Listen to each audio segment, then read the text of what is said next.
आपण आलो आहे गाणगापूर येथे आणि आज बौद्ध पौर्णिमा आहे आणि बौद्ध पौर्णिमेच्या निमित्ताने दर्शन घेतलं. दर्शन घेतल्यानंतर इथे भस्माचा डोंगर म्हणून एक ठिकाण आहे. त्या ठिकाणावर आल्यानंतर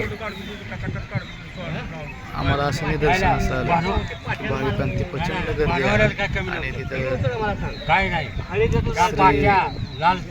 परशुराम यांनी होम हवन करून इतका मोठा राखेचा डोंगर साठलेला आहे की त्या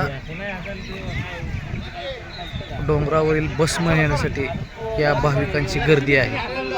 आपण पाहिलं असेल इथं प्रचंड प्रमाणात इथं भाविक आहेत आणि हे श्राद्धाळू आहेत. या श्राद्धेनं इथं लोक दर पौर्णिमेला उपस्थित असतात.